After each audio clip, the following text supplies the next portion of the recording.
And the last defensive end I'm going to be talking about here, we got Dayton Jones out of UCLA. He's 6'4" tall, 283 pounds. He had 19 tackles for loss, 6.5 sacks in 2012 last season for the Bruins. This is a guy that is a very versatile player. He's a scheme versatile player. He can fit in just about any alignment among a defensive front. He's not the best edge rusher, which obviously is a little concerned because we do need someone to replace Dumerville. So that's a little worrisome. But he is a guy that can push the pocket, does a good job of forcing the pocket to collapse, and does a good job of opening up sacks for other players. Obviously, adding Dayton Jones, he's a disruptive guy in the middle. I think that would free up some sack opportunities for Von Miller. Does a great job of excelling in one-on-one situations. He's a good tackler. Like Carradine, is a good guy off the field. Has good character. He's disruptive against the run. Good work ethic. He has huge upside. He'd be a great addition for us. Like Carradine, he has huge upside. There is some concerns again with his consistency issues, but he's pretty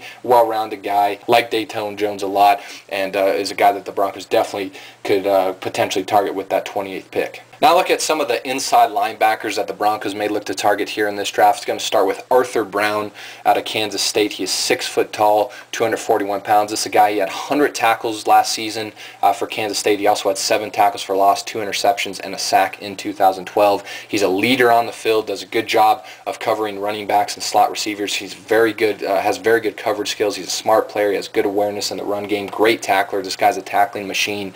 There is some concern, though, with his size, and he sometimes get over aggressive, but I like Arthur Brown a lot. I definitely think he's a surefire first-round pick. I'm not sure he makes it to pick 28, but I have seen some mock drafts where they don't even have him in the first round. But I like Arthur Brown's game a lot. I definitely think he would be a great addition to our linebacking core. I think he'd probably be the starter for us at that inside linebacking spot day one. Again, he's a tackling machine. He's a smart player, solid coverage skills, good awareness in the run game, and is a leader on the field. So I like Arthur Brown a lot. If he's there at pick 28, definitely think a guy the Broncos should look to take. I think he'd be a hell of an addition to our defense. Next linebacker I'm going to talk about is Kevin Minter out of LSU. He is also 6 foot tall. He's 246 pounds. He definitely fits our scheme. He definitely would have no problem, I think, fitting into what we want to do defensively day one. Last season for LSU, he had 130 tackles, 15 tackles for loss, and 4 sacks. There is some concern with his speed and his coverage skills. He's kind of an average guy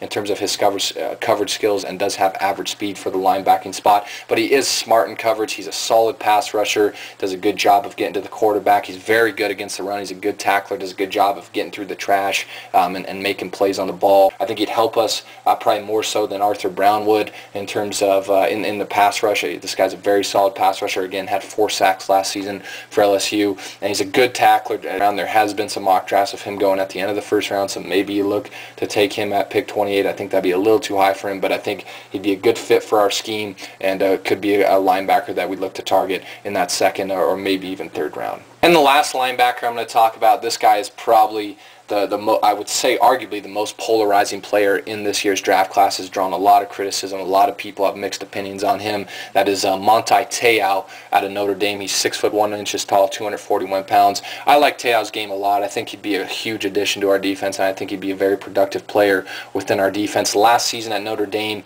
he had 113 tackles, 7 interceptions, and 5.5 tackles for loss. This is a guy that's a very good leader on the field. He's a smart player on the field. He's definitely a guy that plays with a lot of passion. You can tell he loves the game and does a good job of motivating his teammates. He's a fiery guy on the field. He's good against the run. He's solid at shedding blocks, although a lot of people think that's something that he does need to improve on. He does a good job of getting through through trash in the run game. He's a downhill player. He has very good ball skills. Obviously, he had 7 picks last year. He does have very good hands. He's somewhat of a natural hands catcher, and he's good in coverage. And a lot of people have talked about his 40 time and say that he lacks ideal speed in coverage, but he's solid in coverage, and that doesn't really concern me. I could really care less what he ran in the 40 because we have 2 very athletic linebackers in Von Miller and Wesley Woodyard that will be able to kind of, I would think, mask some of Te'o's deficiencies in pass coverage situations. But he still does have very good ball skills and is very solid in coverage, and again, it does have very good hands. But there also is some concern, obviously, with some off-the-field distractions, obviously, with the whole girlfriend hoax and the whole thing he went through with that back in December and January. But I think Manti Te'o is a very solid player. I definitely think he's worthy of first-round pick. I'm not sure he makes it to pick 28, but if he's there, I think he'd be a great addition to our team. I think you team him up with Wesley Woodard and Von Miller, and that's one of the best linebacking cores in the NFL day one. And I think Manti Te'o, he may not ever be the best linebacker in the NFL. He may not ever be this great player, but I think he'll be a good, solid pro for the next 10 years. I think he'll make several Pro Bowlers. I think the guy is a lot better player than people are giving him credit for. I think a lot of people are making too much out of the 40 time he ran and too much about him lacking ideal speed and coverage when the guy is actually pretty good in coverage and has good ball skills. And he's a good leader on the field. He's a smart player. He's solid against the run. Just very well-rounded linebacker. I think Manti Te'o would be a great addition to our team, and is a guy that I think is getting kind of the short end of the stick, if you will, because a lot of people, are talking about the girlfriend hoax. But I think he's a very good football player, and if he's there at pick 28, if he's there, again, that's a big if. I'm not sure he'll make it to 28, but if he's there, I think he'd be a heck of a pick for the Denver Broncos. Now looking at some of the players in the secondary, defensive backs and safeties that the Broncos could target in this year's draft, we got first up Jamar Taylor out of Boise State. He's 5'11" tall, 192 pounds. He had 51 tackles and 9 pass deflections last season for Boise State. He also had 4 interceptions and 3 forced fumbles and was named to the first team All-Mountain West. This is a guy that does struggle in press coverage, which is a little bit of a concern, but he's a physical corner. He's got very quick feet, good instincts, and is a good tackler and run support. This is a guy that I think the Broncos could target possibly in the first round, but more likely probably in the second or third round. More underrated guys in this year's draft, and would be a heck of addition to our secondary. All right, the next corner I'm going to be talking about is Desmond Trufant out of Washington. He is 6 foot tall. He's 190 pounds.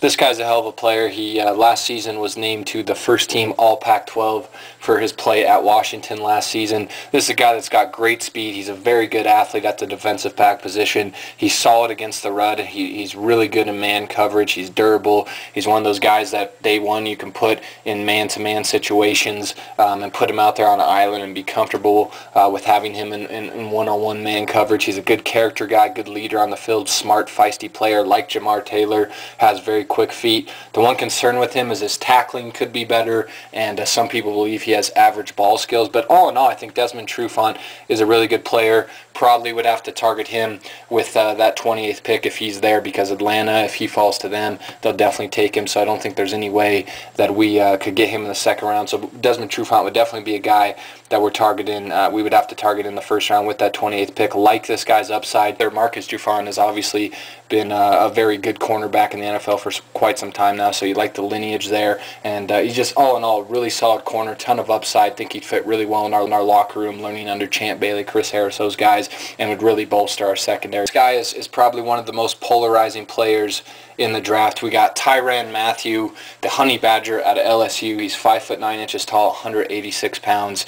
This guy, bottom line, is a playmaker. Obviously, there's a lot of concerns with him off the field. There's some issues with him not having ideal size for the defensive back position. Some people even question his speed. I think the speed questions of me were answered with the 40 time that he ran at the combine. But bottom line, Matthew's a playmaker. This guy's a ball hawk. He has a nose for the ball. You look at what he did in his last 2 seasons at LSU. He had 15.5 tackles for loss, 11 forced fumbles, 6 sacks, 4 picks. The guy's just all over the place. Again, has a nose for the ball. He's a bona fide playmaker. He's a fiery guy, has great instincts, tough player. He's good in run support. He's a ball hawk. He's a willing tackler.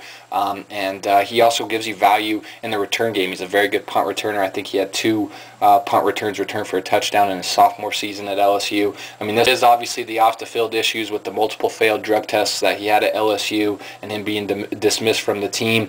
But I think when you look at our team and you look at the type of guys and character guys we have in our locker room, guys like Peyton Manning, Von Miller, Champ Bailey, Eric Decker, Wes Welker, having a guy like John Elway in the front office, an owner like Pat Bowlen, a coach like John Fox, that crap off the field with Matthew, it's not going to fly within our locker room. And I think this would actually be a good fit for him personally, to be in a locker room with a lot of veteran guys that know what it takes to win and know how to conduct themselves as professionals off the field. I think this would be a really good situation for him. The Honey Badger is definitely a guy I think the Broncos should look to consider taking and take him anywhere again from that 2nd to 4th round.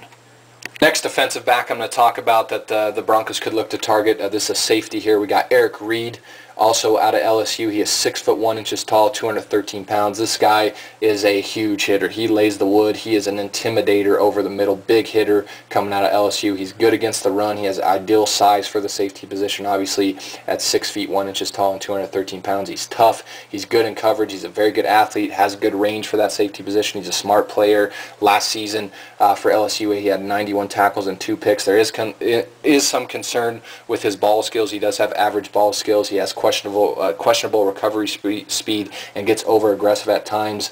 But this guy, I think, could easily be a starting safety for us day one. Would add some depth for us at that safety position. And you got to like the fact that he is a huge hitter. He's an intimidator over the middle. He's good against the run. He's tough. He's a hell of an athlete and has a lot of upside. Probably a guy I would think that the Broncos maybe look to target with that 28th pick in the first round or in the second round. I think Eric Reed would be a nice addition to our safety group. Last player I'm going to talk about here in this video, another safety, as Matt Elam out of Florida. He is 5'10" tall, 208 pounds. Last season for Florida, he had 76 tackles, 11 of which were tackles for loss. He also had 4 interceptions and 2 sacks. Like Eric Reed, he's a big hitter. In blitz situations, was he like that?